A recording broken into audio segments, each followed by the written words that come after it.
This show is a part of the podcast network of the Walled Garden Philosophical Society, an international community of philosophers and seekers dedicated to the pursuit of truth, wisdom, virtue, and the divine, wherever they may be found.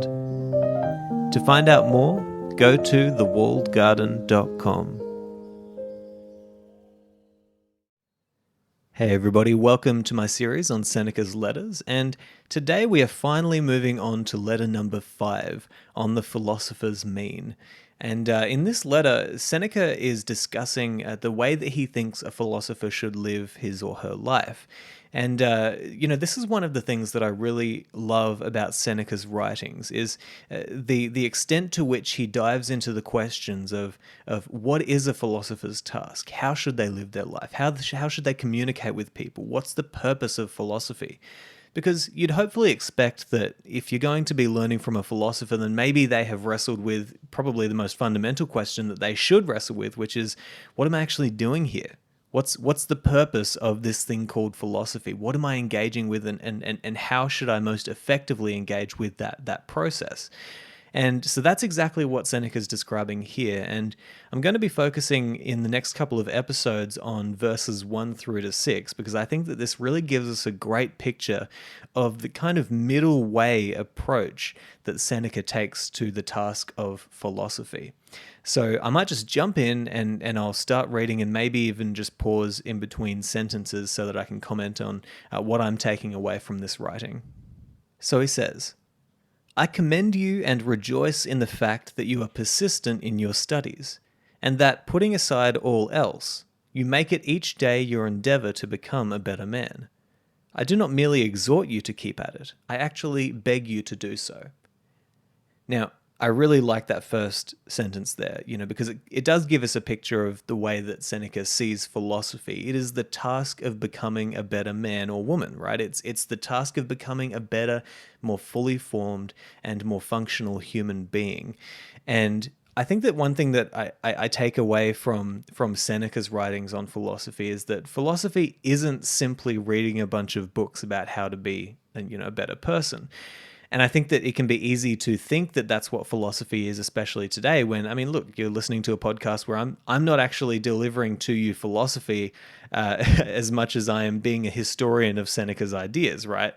But the process of philosophy is a very, for want of a way better term, it's a very holistic approach, right? Where you will act out processes in your day. You will engage in practice of how to live a good life, practice introspection about how you could be showing up in a better way in your life. And it's not just about reading books. In fact, both Marcus Aurelius and Seneca, and I believe Epictetus, but I can't be sure, have mentioned, throw away your books. There is a limit to how much you should be reading as opposed to acting out the principles that you're learning in your life. So I really like that he starts the letter by saying, I'm so glad that you're, being persistent in your studies and also putting aside all else to, make it your endeavor to become a better man. So, it's a practice as much as it is a study.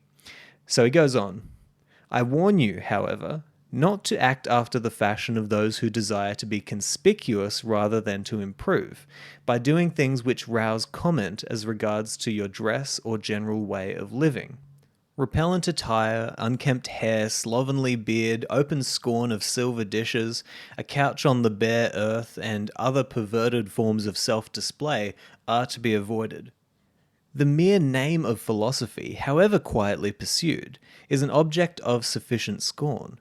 And what would happen if we should begin to separate ourselves from the customs of our fellow men? So there's a really important lesson that Seneca's trying to get across here, which is that, trying to remove yourself from the customs of your society isn't the thing that makes you skilled in the practice of philosophy. And I can definitely give you an example of where I have done this and when I have recognized that I've been doing this and stopped, right? And the example that I would give you is towards the start of 2020, I started doing a lot more interviews on the podcast. And during that time, I definitely recognized, looking back at what was going on, that I felt that because I was wearing very simple clothes, I was just wearing like a simple Nike, black shirt. Um, but because I was doing that, I was embodying the principles of Stoicism, which was being happy with plain living and very plain clothing. Um, and something that I recognized later on in the year was that's just not me. That's just not who I am. I've always enjoyed a really good Hawaiian shirt or a really colorful shirt. For some reason, I'm really drawn to that kind of clothing. I think it's cool.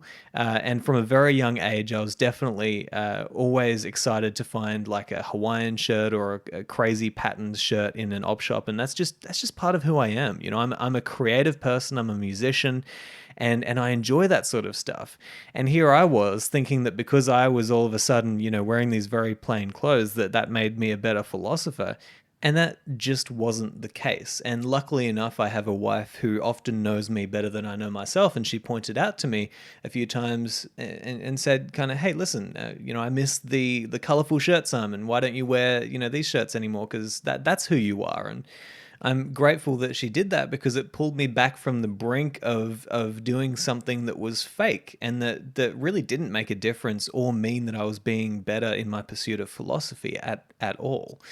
And it's funny. I think that what Seneca is saying here as well can be seen as almost a jab at cynicism, the cynic philosophy, because this was what the cynics were trying to do. They were, really involved, as I've said in previous episodes, in this experiment of how little can I have in my life and still be happy and live a flourishing life. And what that meant most of the time was that they were going to pretty much deny all customs of their culture.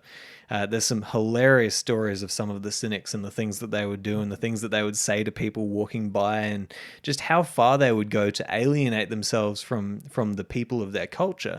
But what Seneca's saying here is, listen, that's not necessary, right? There's a middle way approach. There's a way that we can do this thing called philosophy and not be separated from our culture and our society. And I think that that's necessary, and we see why in the coming passages.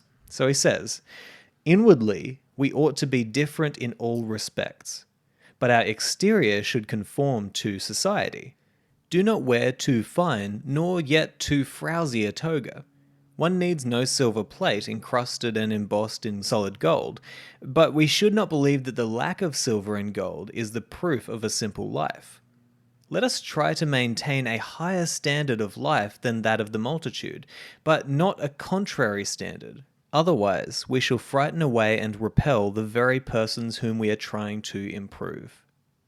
Now, I think that this is really one of the key ideas that can help us to understand the way that Seneca approached philosophy and living, right? Because what he's trying to say here is that you need to find a way to maintain your commonality with the people who you live in the society with. One reason is because, hey, we're living in a society, we're living in a community. It'd be good if you wouldn't alienate yourself from everybody, right? Because what are the chances you're going to help anybody as a philosopher if you alienate yourself from them and make your life too distant from theirs, right? And that's a really, really wise observation. And I think that the important lesson here is that a philosopher and a philosophy need to have two key aspects. Firstly, they need to find some common ground with the mob, with the crowd, with the people who they're seeking to improve, right? So that they actually don't turn people away, but they encourage people to come into the fold, to come into the philosophy or to the philosopher. And then they also need to have the aspect that is able to improve the lives of those people who they are seeking to improve. And one of the ways that Seneca solves this, right, is like he's saying, don't alienate yourself from your culture and your society, but also you as a person, meaning you internally, should be very different from the mob and the crowd. And that's where you really want people to see the difference. You don't want them to see a massive difference in the way that you're living your life, but internally, as a person, the way that you show up in the world, your character, that should be completely different. And it's funny because I look back at my upbringing and I think one of the key ideas that I was always taught in my youth as a Mormon growing up was that we should seek to be different from the mob internally. You know, we should live in society, and we should contribute to society, and we should be a part of society, right? In a meaningful and useful way. But people should always be able to recognize that there's something quite different about us as people in terms of our character. I think that that is such an important lesson to instill within youth, that you want to be working on yourself internally so that when you show up in the world, people recognize, hey, there's something different about this guy. There's something different about this girl. You know, look at the way that they act. Look at the way that they show up. Look at the character traits that they exhibit. And that's exactly what Seneca is trying to get across here. You know, live in your society, contribute, you know, be a part of them, you know, because they're the very people who you have to live with every day. So you might as well, you know, join in on some aspects. But when it comes to the philosophy, you want them to see that in you, not in your surroundings, in you, not your clothes, you know, in you, not your home.